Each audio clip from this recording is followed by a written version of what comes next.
All right, we're going to get started. Like we said, good morning, good afternoon, good evening, no matter where you're at in the world. Thank you all for joining us for today's discussion. The topic is the power of tough conversations.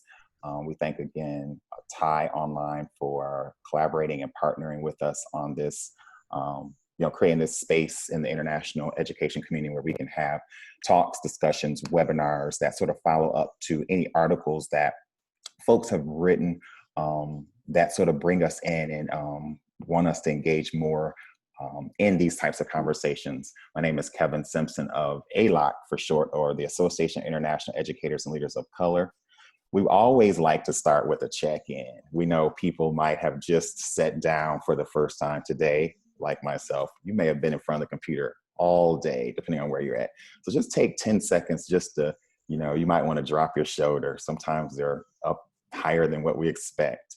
You might want to take a deep breath in, deep breath out, or you might just want to do a quick stretch, or just sometimes just slowly rubbing your palms together. So do whatever you feel feels right, feels good to you right now. We'll take about 10 seconds just to do that self-check first.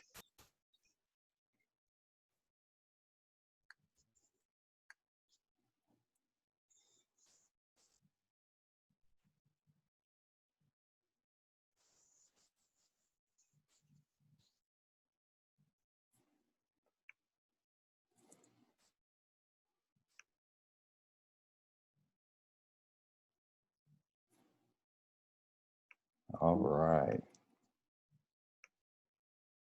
Now, our flow for today is going to be a quick just blurb about who AIELOC is and a little bit about Thai. Turn over to Brittany. Some norms for our discussion today. We'll have our discussion with Francis about his articles. He actually did a quote he put out in an article. And then we're going to go into some breakout rooms to look at the article from Dina Simmons. We're hoping everyone had a chance to read through that and what she posed in terms of getting started as anti-racist educators. And then we'll do our closing. Our typical closing is going to, again, come back to a piece we put out in the Thai online community with a commitment to action. So again, shifting from a call, but what's our commitment going to be? And that's something that could be individually. It could be as a part of a team collectively. All right, so I'll open real quickly with AIELOC. We are, like I said, the Association of International Educators and Leaders of Color, devoted to amplifying the work of that specific group, Black, Indigenous, and people of color, with the focus on advocacy, learning, and research. I'll turn over to Brittany to share a little bit about Thai Online. Hi, good morning, afternoon, etc. to people everywhere. Thank you so much for joining up. Most people know Thai. We are predominantly a content sharing space for the international education community, and we do have some inclusive recruiting tools as well. We're so happy to be partnering up with AIELOC and creating a platform recently to really continue these conversations. And I just want to thank Kevin and his team and all the various people who've been contributing to Thai to keep these conversations going. So I'll keep it short and leave it there, Kevin, but thank you so much. And just let everybody know that as Thai, we're very committed to lending the space that we have, all of our platforms, to making sure that lots of voices are heard and these tough conversations are being had. So thank you so much, Kevin. Thank you, Brittany. All right, so if you missed out, in June of this year, Thai Online published a series of stories, quotes from Black educators and leaders around the world. And again, our big thing is we want to shift it from on paper to into practice, into action. So we'll be hosting these webinars and these discussions where we shift from this notion, which we've all heard at times, we may have even said, we need to do better, is a phrase. And Francis is one that challenged us, as many of our colleagues at this time, to put the mirror up to ourselves and to do a collective look in terms of our identity and consider, who are we? Who do we want to be? What kind of scholars are we hoping that will go out into the world? And we know Decolonizing IB is actually on the call. We're excited that they're here. So thinking about the alumni, the parents, current scholars who are at various schools around the world. From Black and international schools on Instagram to Decolonizing IB, we've heard the voices. We're hearing voices from educators, from leaders, from various organizations and associations, but we're also hearing some silence. And what does that say to us at the same time? these conversations are being had globally, and it is our collective duty to call in organizations so that it's not just about being silent. And again, we thank you all for joining us. Our norms for today, fourfold, and they really come from courageous conversations. It's all about being engaged. It's all about experiencing discomfort. If we walk through life just feeling comfortable and not questioning and not being a part, then what kind of life are we actually living? Speaking our truth, being open about our thoughts, our feelings, and expecting non-closure. Again, the vision for this is to hold different conversations, different discussions. So this isn't just a one-time thing or a drop, something we're just gonna drop in. So again, this will be ongoing. And when we think about tough conversations, Abdar Cohen is a great one to look at. He's led this work around the world. 3 rules he puts forth is moving toward conflict. A lot of times we don't want to do that. We want to avoid it. At times, acting as if you don't know anything in the situation, even if you do. And that's lending our ear, listening fully to others and what they have to say. And sometimes, which I have learned from colleagues and just learned in different situations, is sometimes it's just being quiet, listening. It's having that time of solitude, taking that in and letting others lead, amplifying others. So we're going to turn over to Francis Chaparadima. He wrote 2 different articles. Again, one's a longer article and one was more of a quote. And we're going to toss out a couple of questions to him. If you didn't have a chance to see his articles, they were featured in Thai during May and in June. The first big one, which has really sort of come out and in terms of sort of shifted the world of recruitment recently, focused on international schools and parents. Do I have to be a native English speaker to teach your child? And the second piece was called Hate and Racism Must Be Unlearned. So just to give you a little bit about Francis, he's based now in Qatar, working at an international school. He's from Zimbabwe. He has 2 kids, he's married, and he's focused a lot on social science and history. So welcome, Francis. Thank you, Kevin. It's good to be here, and hi, everybody. All right. So Francis, one of the first questions, I'm just going to read a couple of excerpts from your piece, and then we're going to turn into really what sparked, this conversation, this article. Because again, I think it was you sort of putting out for our international education community the need to address this, and then we saw petitions that came up recently around removing photos and removing this native English language piece of the process if you were interested in teaching overseas. So one piece that you said, I'll read this, then we'll turn to you. You said this article comes from an international educator who is not a native English speaker, but who strongly feels that schools should be open to educators from all walks of life and not restrict the pool of applicants to those hailing from a handful of countries. So we want to just find out a little bit more about sort of what was the moment that sort of sparked this article. Okay. I guess before the spark came, the reality is that I had been struggling with this issue of seeing job adverts or having colleagues from Zimbabwe who would say, "Hey, Francis, you're working in Qatar. How did you get there? Here's my CV. Please send it out." So I'll go on and give these people, the links to Search Associate, International School Services, Teach Everywhere, you name it. And after a few months, they'll get back to me and say, "Francis, we're having no luck. They are telling us that we are not native speakers." So I'll process it and deal with it and move on. And then more recently, I saw a friend who is a non-native speaker who is teaching at the United World College. And he was recruiting for some schools that he consults with. And in the job description, he also listed that they needed only native speakers. So being somebody I knew very well and he trusted me and I trusted him, I felt here is a chance to engage somebody and I wanted to know why. So he expressed that he was equally disappointed, but that is his job and this is what the organization requires because of the visas and sometimes because of the parents. So when he spoke about the parents, it really hit me that maybe these schools are only responding to what they get from their clients, unfortunately, as if we're in a profit-making business model where you tailor to what your customers need and want. And then came in my struggle where I think in education, that model may not be sustainable, may not get us the goals that we want. So I started asking questions and reading around, and I actually happened to have a colleague who is from Hungary, who is, he's white. He has a PhD in teaching English as a second language. Literally, he has a PhD in this stuff. But schools still won't hire him because he's not a native speaker. And he had to change from teaching English, and now he teaches social studies, business studies, because that's the only way his career was going to grow.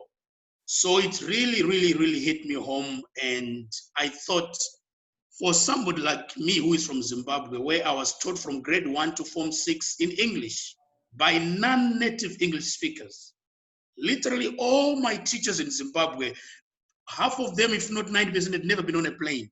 So they are not native English speakers, you know. So they speak the English that they were taught in school. But we all passed with flying colors. Our exams came from the Cambridge. They came from all these international organizations, and we did well, to the extent that people go to university and they are taught in English. And then all of a sudden you're told, after having done all of that, you cannot teach because you're not a native English speaker. I literally got angry.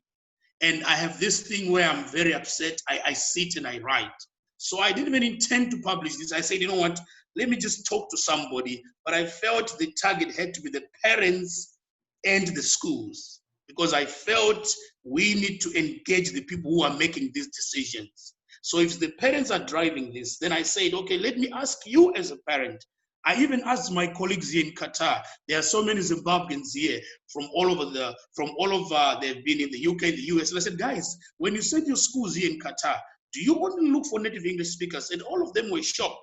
But then I realized there are some parents out there who are asking this question of schools. So I really wanted to ask the parents to say, is this what you want? If they said yes, then we need to educate the parents. Because I'm not asking anybody to stop running schools for profits, but I'm asking people to really educate our parents so that they know that their kids can be taught by non-native speakers. So it was that anger and that passion and wanting to be heard that drove me that.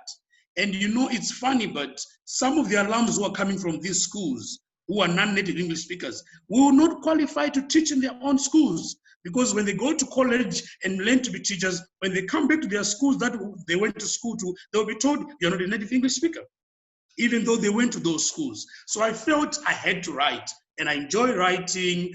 I wrote the article, I read it by my wife. She said, go ahead. And then I was like, okay, now I have the article, what am I going to do? So I emailed all the liberal people I thought they could help. I even emailed some universities. I remember emailing the IB. I had no luck. Ultimately, I said, you know what, let me self-publish. So I posted it on LinkedIn. That's when people started picking it up.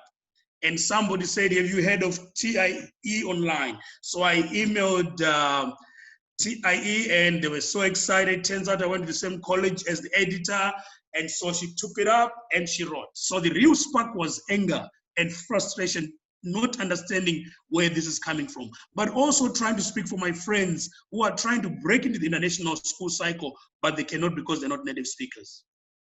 Yes, thank you, Francis. And I think that's a lot of it too. I think, like you're saying, it's taking that, you know, a situation that occurred, finding an avenue, a place, and even pursuing through the silence. I think at times when, you know, you want to have a tough conversation, you want to put out your voice and express what might be going on.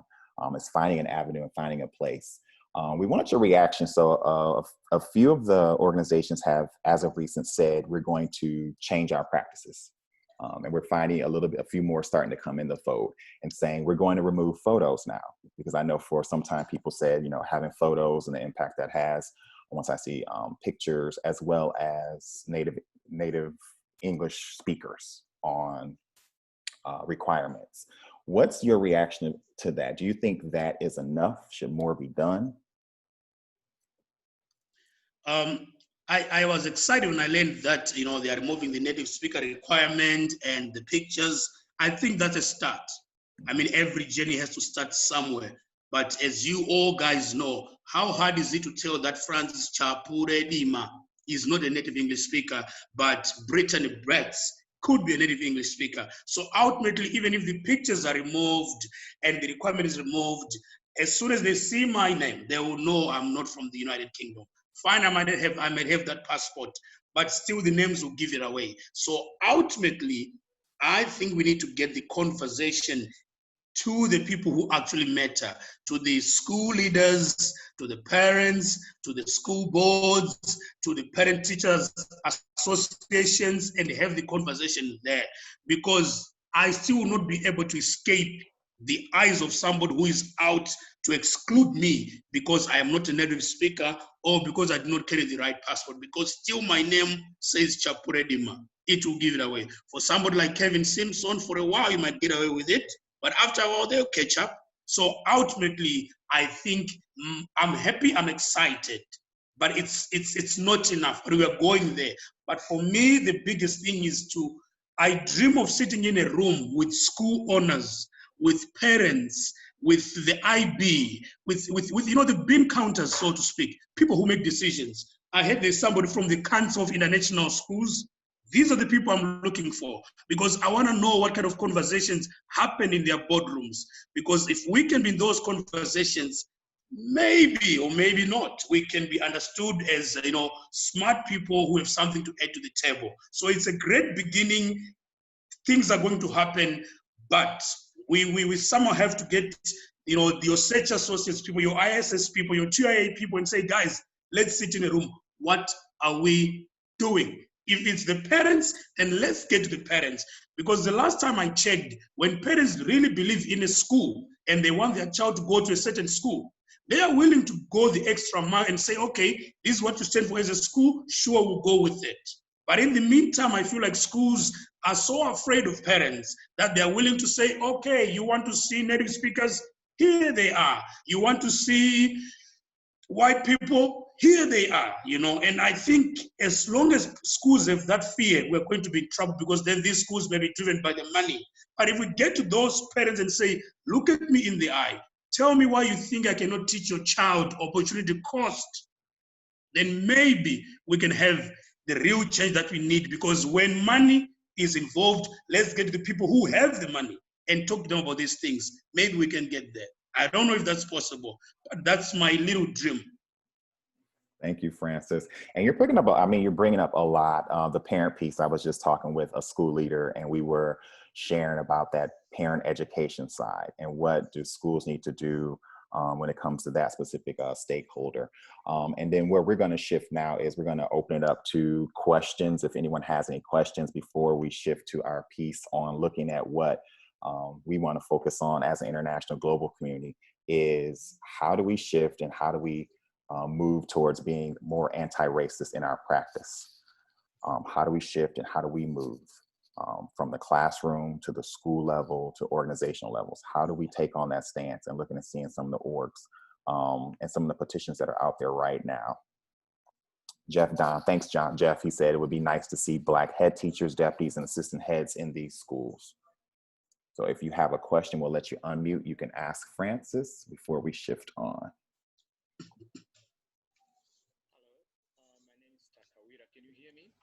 Yep, I can hear you. Go ahead. My name is Takawira Chiwai. I'm also from Zimbabwe. You can call me Tax in short. And I'm working. Sorry, his volume is rather low. Oh yeah, it is low. Is it low? Yeah. Right, okay. Let me. Is it better now? It's still low. Let's have you type it into the chat. Right. Okay. Yeah, then Kevin can read the question out. Yeah, then I'll read it. Well, it was partly a contribution to support what Francis said. Let me see what I can do so I can use a different device so you can hear me clearly.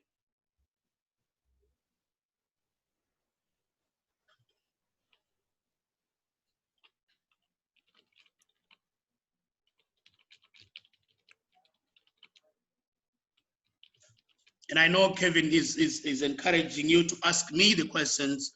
Yeah. I'll be very honest with you. I'm no expert in this. I may have my views. Please feel free to answer the question, because like I told Kelvin, I really want this to be a discussion involving everybody, because your questions, I probably have the same questions. So feel free, please, to jump in and answer. I'll be happy to sit back, drop my shoulders and listen as well. Thanks, Francis. Let's see, okay. Good, we have some folks. Thanks, Wilson said he agrees with your point of view. Webster says, it is an organizational, and some countries like in the Middle East, it's quite acceptable to ask for white Indian only. So as long as governments and organizations accept this, then it will be hard to stop this. And then Tax for Weight, he said, I will use a different device. Yeah,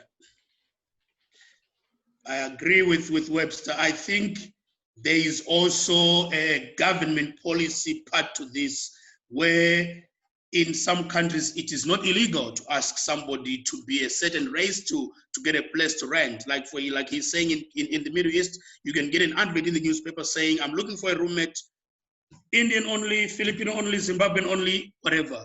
So I think that's a big hurdle.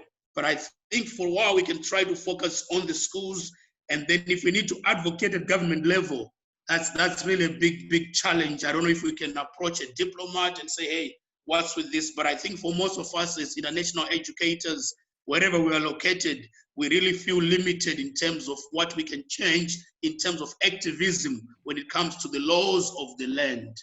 But I think in the realm of schools and accreditation, I think we can squeeze some people a little bit and say, if you want to be part of the IB, if you want to be an IB school, you have to do 1, 2, 3, 4. So when I wrote the IB, they told me that, well, we are not involved in the hiring policies. We just accredit, blah, blah, blah. I was like, okay, I see it. But could we fix that and say, look, beyond that, we are also seeing that you want our curriculum. But if you want our curriculum, then you also want our values. What's wrong with asking the IB to say, if you say no native speakers, then we cannot approve you as an IB school? Sounds simple to me. If you don't embrace these values, you will not have the IB logo. Fine, you cannot control their hiring policies. But if we are to make the IB better, and we should and we will, I think we need to have a little muscle on these schools and say, these are some of the values. Fine, if they go to the country level, we may be a little bit limited, but let's start somewhere. So I hear you, Webster. Thanks, Jane. She said, agree that schools, associations, governmental partnerships are necessary to implement systematic change. All right, Tax, we'll look for your question, but we're gonna move on for now. Thanks again, Francis. This is something that recently came out. If you did not see, there's an article that came out from 4 scholars. They were all IB alum. And they said it's time that all international schools be proactive, global leaders, and incorporate and promote anti-racism into their education and institutions. They have put a challenge out to all of us. They posed a petition, and they've really called in everyone in terms of what we collectively need to be doing and thinking about when it comes to the work. And more specifically, they have said that we need to make a statement and outline a plan. We need to address HR, so human resources, who's hired, promoted, retained, and who's in leadership. We need to look at curriculum, and we need to have a zero tolerance policy for racism. So again, these are 4 scholars that have put that out for all of us to consider. So what we're gonna do next is we're gonna go into breakouts. We have asked everyone to have a read of the article from Dina Simmons, ASCD article, and look at it through the lens, obviously, of the international education space. A lot of this work, and I think at times it has been this, US, UK, other parts of the world, but we know when we look globally at protests, marches, and uprising, that it is something that really involves all of us. So what we're gonna do is we're gonna put you into breakout groups, and within those breakout groups, we want you to look at the following. We want you to introduce yourself. We want you to share one thing that resonates with you that you heard from Francis, and then one thing from the article. And then to share, where are you or your school and organization on this journey of becoming anti-racist? Where are you, your school, or your organization on this journey of becoming anti-racist? All right, so give us a second. We're going to put you in the breakouts.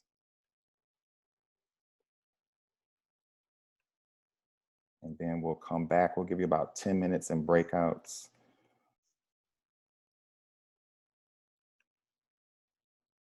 And rooms are now open.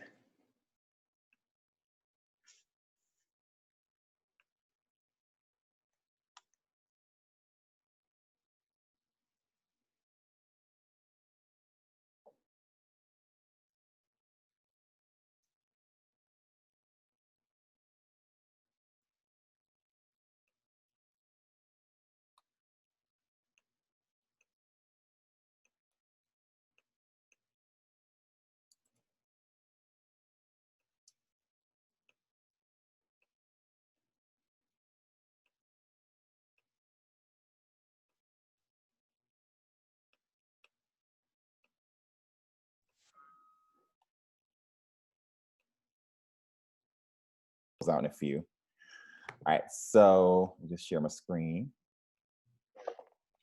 What we put out and what I posted in the chat is what we did with a part of the Thai piece was a commitment to action. It's on a Padlet. We just encourage folks to go there, and again, as an individual, as a part of a team, you might be part of a cohort, or as part of an organization, you know, to add your own commitment to this work. But before we close, if there's any sort of reflections that folks want to just share, you know, feel free to share those. We'll give you a moment to do that before we close and share our next session, which will be coming up on the 8th of July with Emily. It's tax. I will add what I wanted to, to add earlier on, and that problems with my device.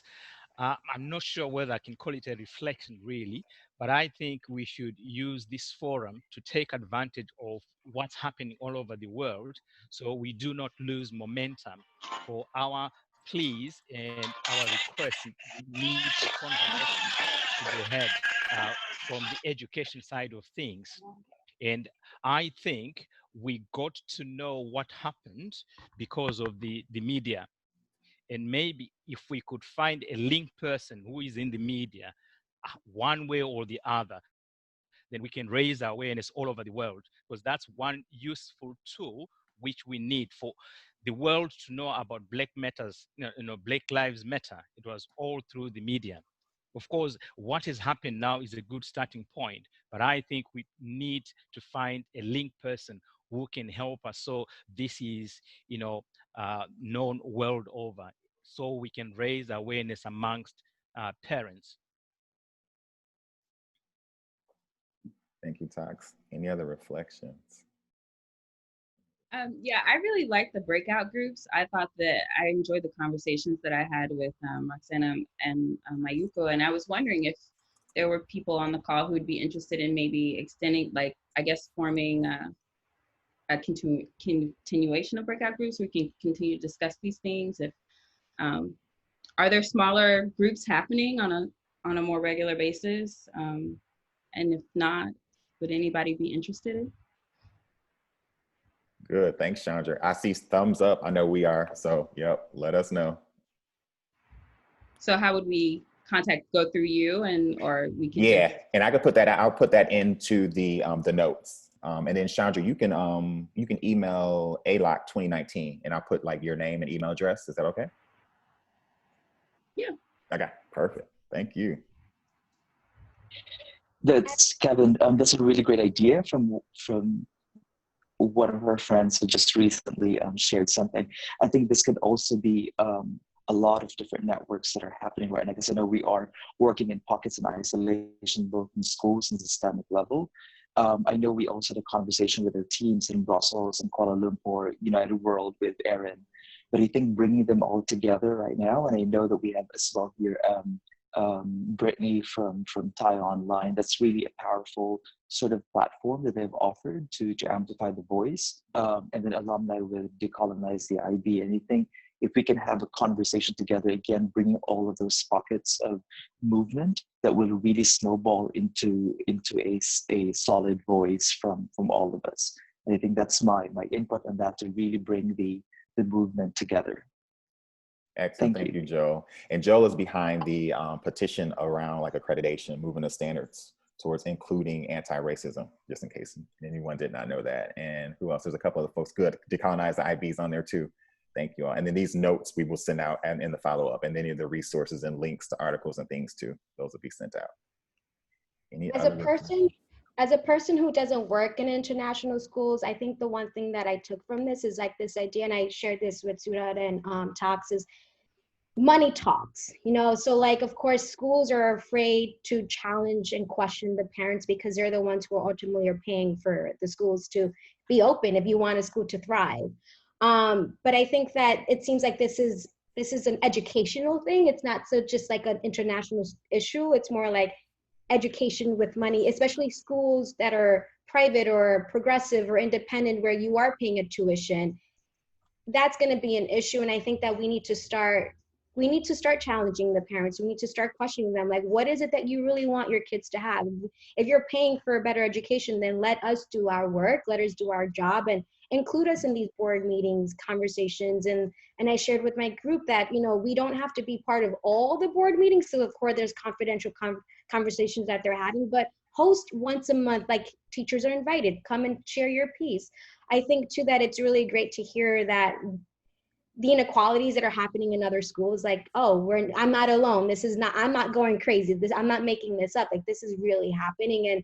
And this is a good start having these conversations. And I think that, you know, it's great that I was able to join these conversations as a person, as an outsider, like looking in, but it's awesome just to hear what other schools are going through and the changes that they're willing to make and stand up for their students and their beliefs. So thank you for having me in this space. Thank you. Thank you for joining us too, Veronica. And there's lots of resources that are posted. Again, we'll send all these resources, these links out in the notes. And like we said, the big thing is it's not, you know, that number 5 piece that Dina wrote about in the article. That's really what it's about. You know, part of it obviously is looking at your history and is it representative. It's talking about race. It's acknowledging racism and the ideology of white supremacy, but in having our own look at ourselves. But it's about doing something. And that's, I think, for us is building, you know, a cadre globally of doers. You know, folks who aren't afraid to speak up and speak out, aren't afraid to question and challenge. And again, we're grateful for everyone being on here. Ty has also offered an online space. So Chandra, I'll put that in as well. And then Chandra, if you could stay on and make sure I get your email address. But again, if there are any other reflections, I saw also Heather Purcell, you put something in here about aero standards being challenged too. Please share. I think did someone post it? I think someone may have posted the link. So yeah, please let us know of that because we're sharing those out to the different.